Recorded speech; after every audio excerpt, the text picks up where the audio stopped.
Hey guys, welcome to target. सरकारी नौकरी में हर्षद अली। उत्तर प्रदेश प्राथमिक शिक्षक भर्ती परीक्षा की तैयारी में आज सिलेबस के अकॉर्डिंग बायोलॉजी का जो फर्स्ट चैप्टर हमने शुरू किया था, पाचन तंत्र यानी डाइजेस्टिव सिस्टम, इसको हम कंप्लीट करेंगे। हमारे शरीर में भोजन के पाचन की शुरुआत हमारी मुख गुहा बकल कैविटी से होती है, जिसमें भोजन को हम अपने मुख में रखकर दांतों से उसको काटते, फाड़ते, चीरते हैं और बाद में इस टंग की हेल्प से सलाइवा में इस भोजन को मिक्स करके ये भोजन नीचे की तरफ इस ग्रास नलिका के थ्रू यानी ईसोफेगस के थ्रू हमारे स्टमक में पहुंच जाता है। स्टमक यानी अमाशय में पहुंच जाता है। यहीं से आज हम डिस्कस करना शुरू करेंगे। वीडियो को लाइक कर दीजिए। जो लोग इस चैनल पर नए हैं वो सब्सक्राइब कर लेंगे बेल आइकन प्रेस करके, ताकि हमारे नोटिफिकेशन आपको समय से मिल सकें। तो ये भोजन हमारे मुख से इस ग्रास नली की मदद से हमारे मुख से ग्रास नली में होता हुआ ये पहुंचता है कहाँ पर? स्टमक यानी अमाशय में। और भोजन की ये गति ऊपर से नीचे की तरफ खिसकना ये कहलाता है क्रमांक कुचन गति, या इसी को बोलते हैं पेरिस्टालसिस मोशन। याद रखिएगा, क्रमांक कुचन गति कहाँ होती है? ग्रास नली में। जो भोजन नीचे की तरफ सरकता है, ठीक, इसी को हम क्रमांक कुचन गति बोलते हैं, अमाशय तक पहुँचता है। अब हम स्टमक की शुरुआत करते हैं, अमाशय को डिस्कस करते हैं। सबसे पहले ये एक पेशीय अंग है, मस्कुलर ऑर्गन है, और इसका शेप पूछता है परीक्षा में। ये जे शेप का होता है, आपको दिख भी रहा होगा। अमाशय क्या होता है? जे शेप यानी जे आकार का होता है। और अमाशय के 3 मुख्य भाग होते हैं। अभी इसको डायग्राम पर समझेंगे। तो अमाशय में जो सबसे ऊपर का भाग है इसके, ये अमाशय है। ये अमाशय का सबसे ऊपर का भाग, फिर मध्य भाग और फिर निचला भाग। यहाँ समझ लेते हैं। तो ये ईसोफेगस जिसको हम ग्रास नली बोल रहे हैं, ये ग्रास नली है। इसी ग्रास नली से ये हमारा अमाशय स्टमक कनेक्ट होता है। ये पूरा आपको ये कलर में जो है ये अमाशय है। तो इसके सबसे ऊपरी भाग को हम बोलते हैं, अमाशय के सबसे ऊपरी भाग को हम कार्डिया बोलते हैं। मिडल भाग को, इसके मध्य भाग को फंडस बोलते हैं, और इसके सबसे निचले भाग को हम पाइलोरिक बोलते हैं। और इसका सबसे निचला भाग जुड़ा होता है स्मॉल इंटेस्टाइन से, छोटी आंत से। तो अमाशय जो है हमारा किस किस से कनेक्ट रहता है? ऊपर अगर हम देखें तो ग्रास नली से कनेक्ट रहता है, और नीचे अगर हम देखें तो स्मॉल इंटेस्टाइन यानी छोटी आंत से कनेक्ट रहता है। तो भोजन ग्रास नली की मदद से अब हमारे स्टमक में आता है, ठीक है। ये भोजन कहाँ आएगा? हमारे अमाशय में। अब अमाशय के द्वारा ऐसे कौन कौन से रसायन, केमिकल्स, एंजाइम्स होंगे जो रिलीज़ किए जाएंगे, जो भोजन को पचाने का कार्य करेंगे, क्योंकि अमाशय में जो भोजन है वो 4 घंटे तक पड़ा रहता है। पहले इसको समझ लीजिए, जो कार्डिया है ये सबसे अग्रभाग, सबसे ऊपर का, ठीक है, ऊपर का भाग इसको कहेंगे। उसके बाद मध्य भाग है फंडस, उसके बाद पाइलोरिक सबसे निचला भाग है, ठीक। ये पाइलोरिक निचला भाग है जो इसी वाली ई आंत से कनेक्टेड है, ठीक। और ये इसका पीछे लीवर के पीछे ये छिपा हुआ जो भाग है, ये इसका अग्रभाग है, जिसे हम कार्डिया कहेंगे। अब आइए अमाशय पर। तो अमाशय का जो सबसे निचला वाला भाग हमें दिख रहा है, पाइलोरिक हिस्सा जो है, इस पाइलोरिक हिस्से में, अमाशय के सबसे निचले भाग में पाई जाती हैं गैस्ट्रिक ग्लैंड, जिनको हम बोलते हैं जठर ग्रंथि। और जब कोई भी ग्लैंड होती है हमारे शरीर में, तो ग्लैंड से किसी न किसी सब्सटेंस का सीक्रेशन होता है, ठीक। वो सब्सटेंस या तो एंजाइम होता है या हार्मोन होता है, ठीक है। इसी के आधार पर ग्लैंड्स को हम 2 पार्ट्स में डिवाइड कर लेते हैं। वो बात का अलग का चैप्टर है। लेकिन डाइजेशन में आप याद रखिए, हार्मोन्स का कोई भी रोल नहीं होता है भोजन को पचाने में, ठीक। रोल होता है केवल एंजाइम्स का। तो गैस्ट्रिक ग्लैंड में अगर हम देखें तो 3 तरह की सेल भी पाई जाती हैं। जो गैस्ट्रिक ग्लैंड बनी होती है, ये 3 तरह की सेल से बनी होती है, विशेष प्रकार की। और इसी गैस्ट्रिक ग्लैंड से कौन सा सब्सटेंस निकलता है? इससे रिसाव होता है किसका? जठर रस का, गैस्ट्रिक जूस का। तो जठर रस हमारे शरीर में कहाँ से निकलता है? अमाशय से। याद रखिएगा, जठर रस हमारे शरीर में कहाँ से निकलता है? अमाशय की बात चल रही है। और इसी हम बात कर रहे थे गैस्ट्रिक ग्लैंड की। ये 3 प्रकार की कोशिकाओं से मिलकर के बनी होती है। एक होती है जाइमोगिन, एक होती है जाइमोजिन कोशिका, दूसरी होती है ऑक्जेंटिक कोशिका, तीसरी होती है म्यूकस कोशिका। ये जो बनी होती है 3 प्रकार के सेल से। जो तीसरी कोशिका है इस गैस्ट्रिक ग्लैंड की, जिसे हम बोल रहे थे ऑक्जेंटिक सेल, ये लोअर भाग में जिसकी बात चल रही है, इससे HCl निकलता है। तो हम कह सकते हैं गैस्ट्रिक ग्लैंड से क्या क्या निकलता है? एक तो जठर रस और एक हाइड्रोक्लोरिक एसिड। ये दोनों हिस्से कहाँ के हैं? ये हमारे अमाशय के हैं। तो इनके कार्य को देख लेते हैं, फंक्शन क्या क्या होंगे। गैस्ट्रिक जूस या जठर रस में क्या क्या पाया जाता है? एक तो इसमें रेनिन पाया जाता है, ठीक है। रेनिन क्या है? ये एक तरह का एंजाइम है। जो छोटे बच्चे होंगे आपने देखा होगा, छोटे बच्चे क्या करते हैं, वो जब उनको दूध पिलाया जाता है तो कुछ देर बाद वो जो है वोमिटिंग भी करने लगते हैं और दही जैसा सब्सटेंस बाहर आता है। तो एक बच्चे के अंदर उस दूध का दही में जो कन्वर्जन है वो रेनिन की मदद से होता है। केवल छोटे बच्चों में ही पाया जाता है रेनिन, बड़ा होने पर ये नहीं सीक्रेट होता है। ठीक, इसके अलावा पेप्सिन, ये गैस्ट्रिक जूस में ही क्या क्या पाए जाते हैं, पेप्सिन। तो पेप्सिन क्या करता है, जो प्रोटीन है हमारे भोजन की, प्रोटीन का आंशिक रूप से पाचन करता है। ठीक है, प्रोटीन का आंशिक रूप से पाचन करता है। अब जब HCl भी हमारे शरीर में निकल रहा है, तो HCl तो एक एसिड है, तो हमारे शरीर को ये नुकसान नहीं पहुंचाएगा, स्टमक में है ये तो अग्नाशय में, तो क्या करेगा हमारे शरीर में HCl जो हमारे शरीर को प्रभावित नहीं कर पाता, वो म्यूकस की वजह से या म्यूसिन की वजह से नहीं कर पाता है। ठीक है, ये जो फूड है स्टमक में पहुंच गया और सबसे पहले म्यूकस जो है एक लेयर बना देता है स्टमक के अंदर। यहाँ लेयर बन जाती है इसकी, किसकी, पूरी म्यूकस की, जो HCl इसकी दीवारों को स्टमक की प्रभावित नहीं कर पाता है। ठीक है, तो ये भोजन जो है अब कहाँ पर आ गया, स्टमक में 4 घंटे तक रहेगा ये भोजन, और 4 घंटे के बाद जो ये फूड, ये सारे एंजाइम्स वगैरह अगर हम इनको डिस्कस कर रहे हैं, ठीक, तो HCl भी निकलेगा हमारे भोजन में, सॉरी हमारे जो जठर ग्रंथियाँ हैं इससे क्या निकलेगा, HCl का कार्य क्या होगा, HCl भोजन को एसिडिक बनाएगा। ठीक, एसिडिक नेचर का बना देगा, और जो भी हमारे भोजन में प्राथमिक जीवाणु रहते हैं, बैक्टीरियाज रहते हैं, उनको किल करने का कार्य HCl करता है। तो HCl जितने एंजाइम्स होते हैं, इन एंजाइम्स को एक्टिवेट करने का कार्य करता है। ठीक, अब भोजन क्या है, स्टमक में है, तो स्टमक में अमाशय में 4 घंटे तक रहेगा और ये एक अर्ध तरल अवस्था में पहुंच जाएगा, जिसे हम काइम कहेंगे। ठीक है, तो काइम क्या है, ये अर्धपाचित भोजन यानी पार्शियली डाइजेस्ट फूड है। तो हमारे स्टमक में भोजन का क्या हो जाता है, एक तरीके से पार्शियली डाइजेस्ट, यानी आधा ही पाचन हो पाता है हमारे स्टमक में। स्टमक के बाद आपको पता है ये स्टमक कनेक्टेड है किससे, ये स्टमक कनेक्टेड है किससे, स्मॉल इंटेस्टाइन से, और स्मॉल इंटेस्टाइन है यहाँ पर। ठीक, तो यहाँ पर एक वाल्व होता है, क्योंकि ये हिस्सा पाइलोरिक हिस्सा है पेट का, आमाशय का, तो इसको हम बोलेंगे, इसको हम क्या बोलेंगे, ये वाले वाल्व को पाइलोरिक वाल्व। तो जब भोजन इस पर प्रेशर डालेगा तो ये एक तरीके से नीचे हो जाएगा और भोजन छोटी आंत में पहुंच जाएगा। ठीक, अब बात करते हैं स्मॉल इंटेस्टाइन की। छोटी आंत को हम डायग्राम पर चेक कर लेते हैं।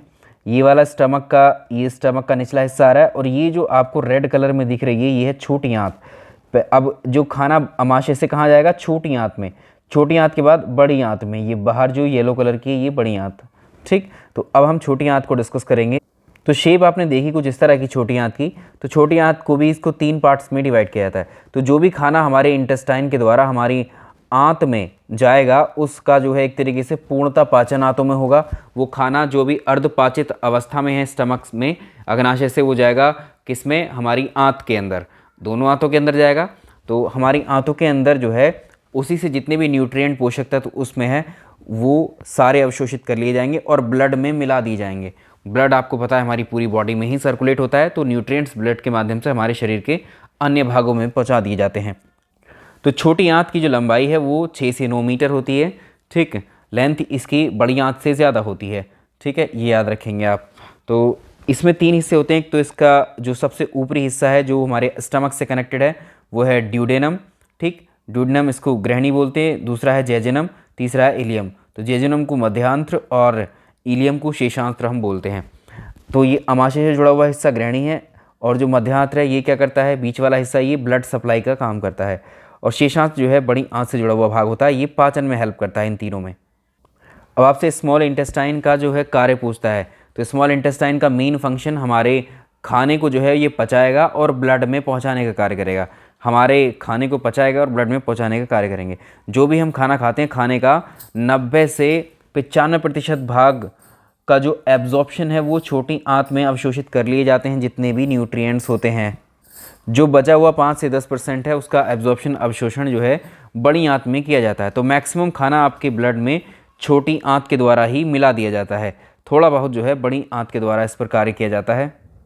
भाई वो भोजन तो आधा पच गया था हमारे स्टमक के अंदर, फिर वो छोटी आंत में आया। तो छोटी आंत में ऐसा क्या होता है, ऐसा कौन सा कार्य होता है जो ये पूर्णतः पाचन कर देती है। तो छोटी आंत में एक स्ट्रक्चर पाया जाता है जिसका हमें ध्यान रखना है। ठीक है, ये रहा। तो ये एक छोटी आंत का मैंने जो पाइप इस तरह से सर्कुलेट कर रहे थे ऐसे ऐसे, तो एक हिस्सा इसका ले लिया यहाँ पर। छोटी आंत है ये, छोटी आंत का जो स्ट्रक्चर है कुछ इस तरह से है। ठीक, छोटी आंत में एक स्ट्रक्चर पाया जाता है, इसको हम बोलते हैं विलाई। विलाई नामक संरचना ये छोटी आंत में पाई जाती है। ये उंगली नुमा संरचना मान सकते हैं। जब इसमें भोजन आता है तो भोजन ऊपर टकराएगा, नीचे टकराएगा, तो ये भोजन टूट जाता है इसमें, फिर भोजन ब्रेक हुआ, फिर आगे ऊपर नीचे टकराएगा, ठीक है। तो इस तरह से टूटता हुआ आगे बढ़ता है। तो भोजन को टुकड़ों में तोड़ दिया जाता है यहाँ पर। तो छोटी आंत में पाचन की क्रिया कौन करता है? ये विलाई नामक संरचना करती है, ठीक है। तो इसको याद रखिएगा, छोटी आंत में भोजन का पूर्णतः पाचन, कंप्लीट डाइजेशन होता है। और 90% अभी हमने डिस्कस किया था, 90 से 95% भोजन का अवशोषण यानी तत्वों का भोजन से अवशोषण कर लिया जाता है छोटी आंत में ही। छोटी आंत के द्वारा ही हमारे भोजन के जो पोषक तत्व हैं वो ब्लड में सप्लाई कर दिए जाते हैं, मिला दिए जाते हैं। अब बात करेंगे बड़ी आंत की। लंबाई 1.5 मीटर होती है। नाम इसका बड़ी है लेकिन ये छोटी होती है एक्चुअली लंबाई में, ठीक है, 1.5 मीटर। इसके भी 3 हिस्से होते हैं। एक होता है सीकम, छोटी आंत से जुड़ा होता है ये, इसका सबसे ऊपरी भाग। दूसरा कॉलोन है, इसका मध्य भाग। तीसरा रेक्टम, इसका निचला भाग। 3 हिस्से ही होते हैं किसके? तो आपसे ये प्रश्नों में ये पूछता है, इसके प्रश्न भी मैं आपको प्रैक्टिस करवाऊंगा, ठीक है। तो कौन सा भाग? इनमें से 6 भाग हमने पढ़ लिए, स्मॉल इंटेस्टाइन के 3, लार्ज इंटेस्टाइन के 3। तो सीकम कॉलोन होते हैं लार्ज इंटेस्टाइन के हिस्से, ठीक है। ड्यूडेनम, जेजुनम और वो होते हैं किसके? छोटी आंत के। बड़ी आंत में जो है एक तरीके से जो हम बचे 5 से 10% जो अवशोषण है वो कंप्लीट एब्जॉर्प्शन होता है किसमें? बड़ी आंत में भोजन का। तो बड़ी आंत में एक बैक्टीरिया पाया जाता है, इसका नाम होता है ई कोलाई नामक बैक्टीरिया। ये शरीर में हमारा जो विटामिन के होता है इसका संश्लेषण करता है, यानी हमारे शरीर में विटामिन के का निर्माण कौन करता है? ई कोलाई नाम का बैक्टीरिया। इससे कोई हार्म नहीं होता है हमारे शरीर में, ठीक है। तो ये हो गया एक। बड़ी आंत क्या क्या कार्य करती है? बड़ी आंत का जो कार्य होता है, एक तो जल का अवशोषण करती है वो, ठीक। विटामिन के का सिंथेसिस, विटामिन के का निर्माण करती है, कैल्शियम और सोडियम का भी। जैसे हम जो भी हम दवा खाते हैं, हमारी बॉडी के अंदर जो भी दवा है, जैसे सर दर्द होने पर हमने ली, बुखार होने पर हमने ली, कोई भी दवा है, ठीक है, जितनी भी ड्रग्स हम लेते हैं, दवाइयाँ लेते हैं, उनका जो पाचन है वो हमारे शरीर में किसके द्वारा? बड़ी आंत के द्वारा किया जाता है। कॉफ़ी में भी एक तरीके का ड्रग ही पाया जाता है, कैफीन नाम का। इसका भी एब्जॉर्प्शन जो है लार्ज इंटेस्टाइन में ही होगा। तो ये पाचन हमने देख लिया। आहार नाल हमने इसमें डिस्कस कर लिया। मुख गुहा, ग्रास नली, आमाशय, स्टमक, ये आमाशय और ये इंटेस्टाइन। अब बात करते हैं पाचन ग्रंथियों की, डाइजेस्टिव ग्लैंड्स की। इनमें से इनके कार्य क्या होते हैं? तो हमने बताया, तो जो ग्लैंड्स होती हैं वो क्या करती हैं? या तो वो हॉर्मोन्स को रिलीज़ करती हैं, या वो रिलीज़ करती हैं किसको? एंजाइम्स को। तो ये 3 ग्रंथियाँ पाचन में सहायक है। तो पाचन वाली ग्रंथियों को पहले पढ़ लेते हैं। पाचन ग्रंथि में, डाइजेस्टिव ग्लैंड में पहले हम पढ़ेंगे लार ग्रंथि या सलाइवरी ग्लैंड्स। जो मुख हुआ है हमारी बकल कैविटी में पाई जाती हैं लार ग्रंथियाँ। और आपने जो जब कुछ खाते हैं या खाना जब बन रहा होता है उसकी महक आती है, ठीक है, खाने की, तो ऑटोमेटिकली आपने देखा होगा हमारे मुंह में लार बनने लगता है। तो सलाइवरी ग्लैंड्स एक्टिवेट होती है, उसकी वजह से जो है लार आता है आपके माउथ में। और जैसे ही हम वो स्वादिष्ट खाना खाने लगते हैं या कोई भी हम खाना खाने लगते हैं, तो इस जीभ की मदद से वो सलाइवा उसमें मिक्स हो जाती है जो सलाइवरी ग्लैंड से निकली है। तो जो भोजन हम खाएंगे, भोजन में होता है कार्बोहाइड्रेट भी, अलग अलग तरह के जो भी न्यूट्रिएंट्स वो शामिल होते हैं। तो लेकिन हमारी लार ग्रंथि जो है, कार्बोहाइड्रेट का पाचन हमारे मुख से ही शुरू हो जाएगा, ठीक है। तो लार में जो है एक तरीके से कार्बोहाइड्रेट को पचाने के लिए क्या होता है? एक एंजाइम होता है जिसको हम टाइलिन बोलते हैं। ये सलाइवरी ग्लैंड से निकलता है। तो याद रखिएगा, सलाइवरी ग्लैंड क्या करती है? लार क्या करती है? सीक्रेट करती है, लार निकालती है। उसी लार में जब निकालेगी तो उसी लार में जो है एक टाइलिन, पी से शुरू होता है लेकिन टाइलिन नाम है, पी साइलेंट है, तो टाइलिन नामक एक एंजाइम पाया जाता है, या इसी को हम बोलते हैं सलाइवरी अमाइलेज। ये हमारे भोजन का जो कार्बोहाइड्रेट है उसको पचाने में हेल्प करता है। तो आपको ये समझ में आ गया कि कार्बोहाइड्रेट का पाचन कहाँ से शुरू होता है? हमारे मुख से ही शुरू होता है। अगली अगर हम बात करें तो यकृत है, लीवर अगर हम देखें, ये हमारे शरीर की सबसे बड़ी ग्रंथि होती है, largest gland of human body. सबसे ज़्यादा कार्य इसी का होता है हमारे शरीर में, ठीक है। कैसे? और इसमें इसका वो भी पूछ सकता है कि एक तो ये सबसे बड़ी ग्रंथि है और सबसे वज़नदार भी है हमारे शरीर में। सबसे भारी अंग हमारे शरीर का, ये 1.5 किलोग्राम का इसका वेट रहता है। अगर हम स्टडी करते हैं किसकी? लीवर की, तो ये कहलाता है हिपैटोलॉजी स्टडी कहलाती है इसकी। और ये क्या है? ये स्वतः निर्माण की क्रिया भी इसमें होती है। Liver has the self regenerate power, ठीक है। लीवर का कुछ हिस्सा अगर ख़राब भी हो जाए या इसको काट दो तो ये फिर से अपने आप को रीजनरेट करके पूरा कंप्लीट बना सकता है, ठीक। लेकिन यहाँ हमें डिस्कस करना है कि लीवर का पाचन में क्या रोल है, पचाने में क्या चीज़ पचाता है, ठीक है। तो लीवर में एक डाइजेस्टिव जूस, एक पाचक रस बनता है जिसको हम बोलते हैं बाइल जूस। आइए इसको देखते हैं डायग्राम पर। ये हमारा लीवर का डायग्राम है, ठीक है, ये लीवर का डायग्राम है और यहाँ पर बाइल जूस का निर्माण हो रहा है लीवर के अंदर, ठीक। तो लीवर के अंदर यहाँ पर बन रहा है बाइल जूस, इसमें लीवर में, तो यहाँ पर ये डक्ट होती है, पाइप नुमा संरचना मान लीजिए ये हमारे शरीर में, ठीक है। तो बाइल जूस बन रहा है तो यहाँ पर एक लेफ्ट डक्ट है, एक राइट डक्ट है, ठीक। इनके मदद से बाइल जूस नीचे आता है, ये दोनों ही जगह जुड़ जाती हैं आकर के, तो कॉमन बाइल डक्ट बन जाती है। बाइल डक्ट मतलब ऐसी डक्ट जो किसको कैरी कर रही है, बाइल जूस को, यानी पित्त रस को कैरी कर रही है। तो ये याद रखेंगे, प्रश्न पूछा भी जाता है, बाइल जूस का निर्माण कहाँ होता है हमारे शरीर में, लीवर निर्माण करता है बाइल जूस का, ठीक। ये फिर किस में आ जाता है, ये कॉमन बाइल डक्ट के थ्रू नीचे आने लगता है। तो इसका निर्माण बाइल जूस का लीवर में हुआ और ये आगे बढ़ता हुआ, ये कौन सी डक्ट है, सिस्टिक डक्ट है। ये क्या है, गॉल ब्लैडर, सिस्टिक डक्ट की मदद से ये गॉल ब्लैडर से जुड़ी रहती है और ये बाइल जूस यहाँ पर आकर के इकट्ठा हो जाता है, ठीक है। तो गॉल ब्लैडर याद रखिएगा, गॉल ब्लैडर क्या करता है, ये पित्त रस को स्टोर करता है, ना कि इसको बनाता है। प्रश्न में बहुत पूछा जाता है और कन्फ्यूज़न भी पैदा करता है परीक्षा में, ठीक। तो याद रखिएगा, बाइल जूस का निर्माण लीवर में हुआ लेकिन स्टोर करता है गॉल ब्लैडर, ठीक है। गॉल ब्लैडर जिसको हम पित्ताशय बोलते हैं या पित्त बोलते हैं, आपने सुना होगा। चलिए यहाँ तक बात कर ली। अगर हम बात करें यकृत की, तो आप जानते हैं शरीर के हमारे जो अंग हैं वो छोटी छोटी सेल से मिलकर के बने होते हैं। तो आपसे पूछ सकता है जो लीवर जिन सेल से मिलकर के बने होते हैं उनको बोलते हैं हेपेटोसाइट्स कोशिकाएं, ठीक है। हेपेटोसाइट्स कोशिकाओं से मिलकर के लीवर बना होता है, ठीक। और लीवर का सबसे बड़ा कार्य क्या होता है, इन पॉइंट्स को देख लीजिए। लीवर का जो वजन है वो 1.5 किलोग्राम है। यकृत की आधारभूत इकाई क्या होती है, हेपेटोसाइट्स, इसी से मिलकर निर्माण होता है लीवर का। और यकृत का सबसे बड़ा कार्य क्या होता है, पित्त रस का निर्माण करना, formation of bile juice. Gall bladder जो है ये बाइल जूस को संग्रहित करने का कार्य करता है। तो पीएच भी पूछ सकता है आपको बाइल जूस की, 7.1 से लेकर 7.6 तक ये बेसिक होता है नेचर में। तो बाइल जूस का कार्य क्या होगा, जो वसा, जो खाना हम खा रहे हैं, आपसे यकृत पूछ लेगा कि यकृत का क्या कार्य है, फंक्शन है इसमें पाचन में। तो यकृत क्या कर रहा है, बाइल जूस को बना रहा है, और बाइल जूस क्या करेगा, जो हम फैट खाते हैं भोजन में, हमारी जो वसा होती है उस वसा को तोड़ने का काम करता है। इमल्सिफिकेशन ऑफ फैट, यानी फैट का डाइजेशन कौन करेगा, बाइल जूस यानी लीवर करने में हेल्प करता है। तो यकृत मानव शरीर में वसा का पाचन करता है, ये प्रश्न आप याद रखेंगे। इसके अलावा पित्त रस का रंग जो है येलो और ग्रीन कलर का मिक्सचर होता है, जो बिलीरुबिन नाम के एक पिगमेंट प्रेजेंट होने की वजह से होता है, ठीक। इसके अलावा पित्ताशय का कार्य, ये पित्त रस यानी बाइल जूस को संचित करता है, स्टोर करने का कार्य होता है इसका। ये बाइल जूस पहले यहाँ चला गया, स्टोर हो गया, और ये फिर चला जाएगा कहाँ पर, ये अग्नाशय में, ठीक है। ये हमारा अग्नाशय है यानी पैनक्रियाज है, अगली ग्रंथि, ठीक। तो पैनक्रियाज में डक्ट ओपन हो रही है, देखो ये कॉमन बाइल डक्ट ओपन हो रही है। तो अब जो है कॉमन बाइल डक्ट में एक तरीके से अग्नाशय में आ जाएगा ये बाइल जूस, ठीक। और ये रिलीज करता है पैनक्रियाटिक जूस, अग्नाशय जो है अग्नाशय रस को निकालता है। तो पैनक्रियाटिक जूस और बाइल जूस ये दोनों मिक्स होकर के कहाँ चले जाएंगे, ये छोटी आंत में, ठीक है, गृहिणी में, ठीक है, और ये बाकी आमाशय में। चलो पैनक्रियास के बारे में जान लेते हैं। ये भी पैनक्रियास भी एक ऑर्गन है जो हेल्प कर रहा है किस में, पाचन में। तो ये ऑर्गन है, तो ये बना, इसकी खोज, इस ऑर्गन की अगर हम बात करें, अग्नाशय के बारे में जो पता लगाया वो लैंगरहैंस ने लगाया, ठीक है। इन्होंने बताया कि जो निर्माण होता है इनके नाम पर रख दिया है, जो अग्नाशय की जो सेल्स होती हैं, सेल्स ऑफ लैंगरहैंस, इन कोशिकाओं को नाम भी दे दिया। पैनक्रियास की कोशिकाओं को खोजकर्ता के नाम पर ही रख दिया गया, सेल्स ऑफ लैंगरहैंस। तो अग्नाशय की जो कोशिकाएं होती हैं वो होती हैं लैंगरहैंस की अल्फा कोशिकाएं, लैंगरहैंस की बीटा कोशिकाएं, गामा कोशिकाएं और एफ कोशिकाएं। सबसे ज़्यादा इसमें जो पाई जाती हैं वो इसमें बीटा कोशिकाएं पाई जाती हैं लैंगरहैंस की। और जो पाचन में इन कोशिकाओं में अग्नाशय का जो एफ सेल्स होती हैं ये पाचन में सहायक होते हैं, ठीक है। पाचन में इन चारों में से केवल एफ सेल्स ही सहायक होते हैं। इसके अलावा पैनक्रियास से क्या निकलता है, हमने भी देखा पैनक्रियाटिक जूस अग्नाशय रस से ही निकलता है।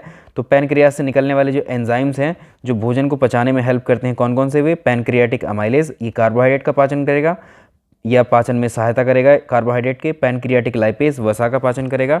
ट्रिप्सिन ये प्रोटीन का पाचन करेगा, और ये है काइमोट्रिप्सिन, ये प्रोटीन के पाचन में हेल्प करेंगे, ये दोनों अंत वाले।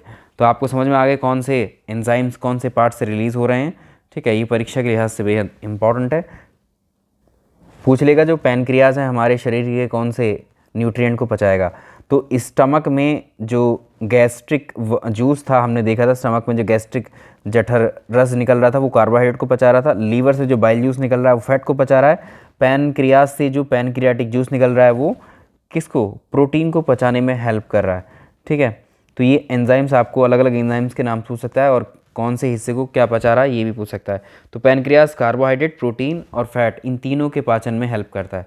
ठीक है, तो ये जब भोजन स्टमक में होता है उस समय ये क्रियाएं होती हैं इनकी भी। ठीक है, खाना पच चुका है, छोटे छोटे टुकड़ों में विभाजित हो जाएगा, यहाँ से अब वो स्मॉल इंटेस्टाइन में जाएगा और इंटेस्टाइन जो खाना पचाएगा उसको सही से पूरी तरह से पचा लेगा और अवशोषण भी कर लेगा, ब्लड में मिला देगा। ठीक है, तो ये हो गया हमारा डाइजेशन वाला टॉपिक कंप्लीट। आगे हम डिस्कस करेंगे इसका नया टॉपिक। वीडियो पसंद आया तो लाइक एंड शेयर कर दीजिएगा। Thank you so much.